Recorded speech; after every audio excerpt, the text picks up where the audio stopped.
Welcome to Stoners. This is my spoiler review for The Flash. And if you haven't already, please smash the subscribe button and click on that bell so you can notify for future videos. Be sure to give this video a thumbs up. And yes, after watching The Flash in the theaters opening weekend, I gotta say this movie was pretty good. Now, I'm not gonna sit here and say it was the best comic book movie ever, but it was pretty good. But it also was, however, just another multiverse movie. And I gotta be honest with you, I'm getting tired of the multiverse. I mean, it's a kind of a cool concept, but we've seen it from almost every single comic book movie company out there right now, right? We hit from the MCU, Sony, now the DCEU. I mean, it's like over and over again, multiverse. Everybody's got their multiverse going on. It's like, I can't wait for this stuff to be over with and we just tell straight up stories. You know what I'm saying? I mean, that was like my favorite part of like the Guardians of the Galaxy. It was like cosmic in scope a little bit because it was like out in outer space, but it wasn't the multiverse. It kind of just focused on that group and we went from there.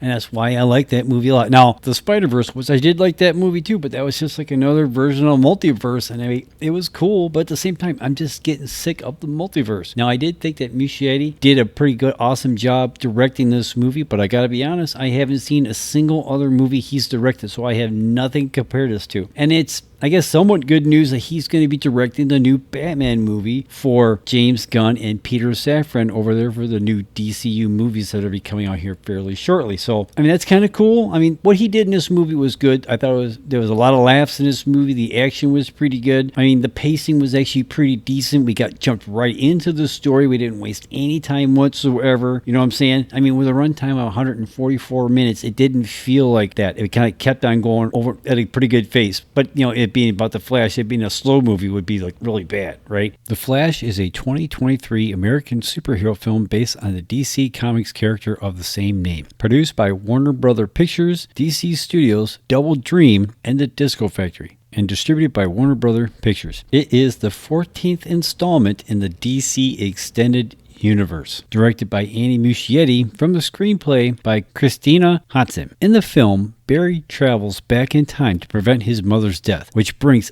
unintended consequences. Development of a film featuring the Flash began in the late 1980s, with multiple writers and directors attached to the project through 2014. The film then was redeveloped as part of the DCEU, with Miller cast as the title character. Multiple directors were attached to the film over the following years, with Seth Grahame-Smith, Rick Famuyiwa, and the duo John Francis Daly and Jonathan Goldstein all departing the project over creative differences.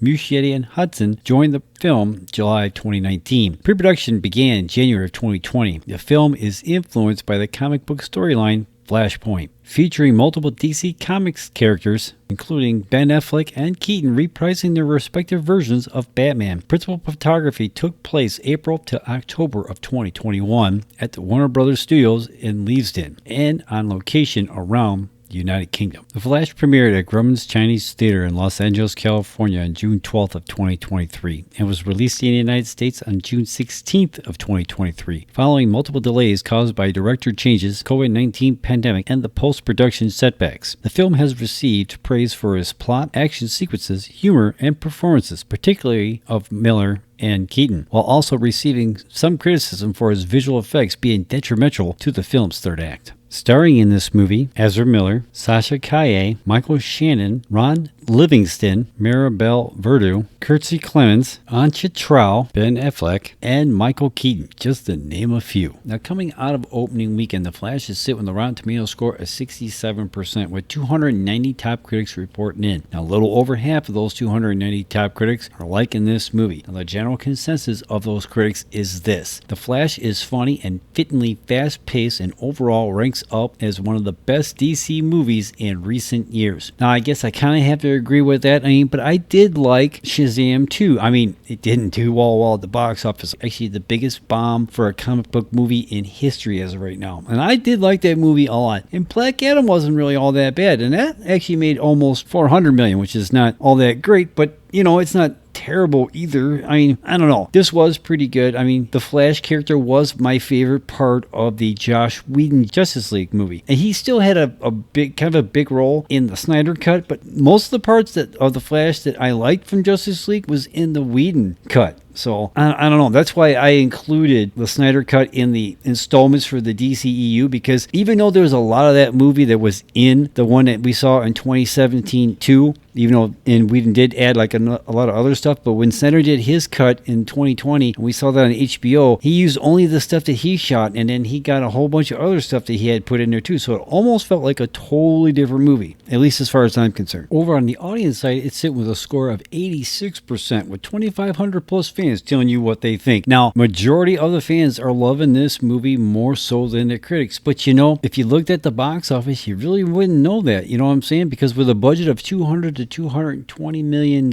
it's taken in so far as of right now an estimated box office of $55 million. Now, if you include Thursday's box office in that, it brings the total up to $64 million domestically. Internationally, it's brought in $75 million to a grand total of $139 million worldwide as of right now, which is almost its production budget. I don't know how much of money it had in its marketing, but this movie is probably going to have to make $400 to $450 million just to break even, I think. Now, going here into week 2, it doesn't really have any big major competition that it's got to really worry about. You know what I'm saying? I mean, until we get to third week, then Indiana Jones 5 is coming out, and it's going to have to worry about that taking a bite in its box office. But for the most part, nowadays, most of the money that's made for a movie is in the first 2 or 3 weeks, unless it's really good, like it's Avatar or Way of Water, like type stuff, and then it goes on and makes $2 billion or whatever. But for the most part, majority of the money for movies is made within the first 2 or 3 weeks, because anybody who really wants to see it in the theaters will see it in that time frame. After that, they're just going to wait for streaming, at least as far as nowadays goes. I mean, I have to say, this movie this weekend was actually more packed than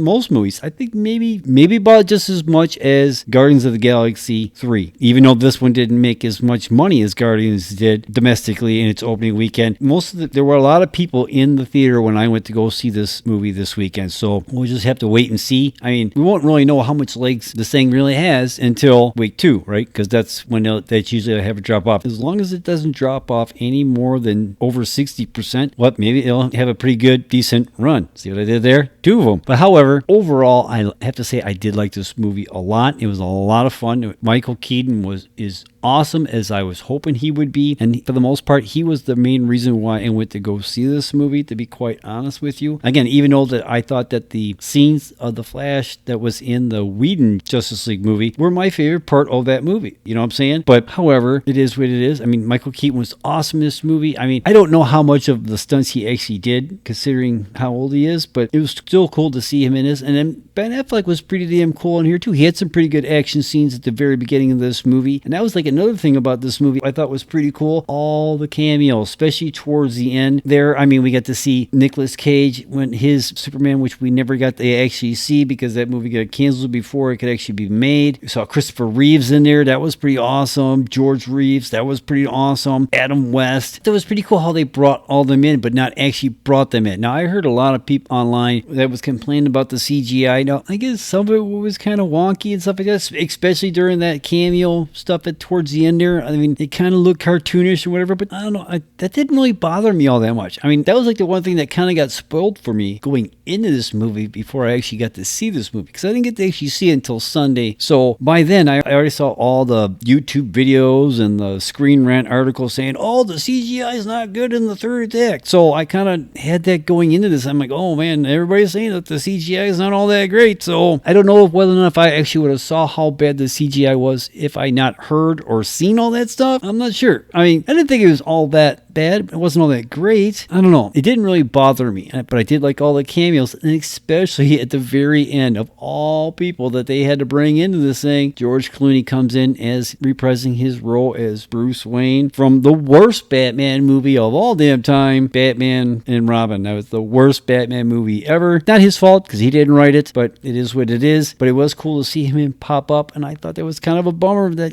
Val Kilmer was not able to make a cameo appearance. I mean, maybe they could have done something. Not saying it makes the movie any better or worse that he wasn't in it, but God, it'd be really cool if he could actually made an appearance in this too, right? So, I mean, overall, I did like this movie. I had a lot of fun watching this movie. I mean, I definitely would like to see it again, especially at the end with all them cameos. I can maybe take a deeper dive and look at it even closer to see if I can see more cameos than I missed this time around. Now, I'm not really sure where I would rank this with all the other DCEU movies as of this point, because there is 14 of them if you include the Snyder Cut, and I did not ever see the Birds of Prey movie, so I can't even talk about that movie. I haven't seen it, so I know nothing about it. But all the other 13 movies that I have seen, I'm not really sure where I rank this one. Now, the last DCEU movie is Aquaman and the Lost Kingdom, which is scheduled to drop on December 20th of 2023, which is later on this year. So now that's going to be the last of the Snyderverse movies that we're going to get. I guess unless that movie makes $1 billion. If this movie makes $1 billion, you don't think they're not going to make another movie? Now, I don't know whether or not they'll actually bring back Ezra Miller or not because of all the controversy that he had outside of the film. Now, if you want to learn more about that,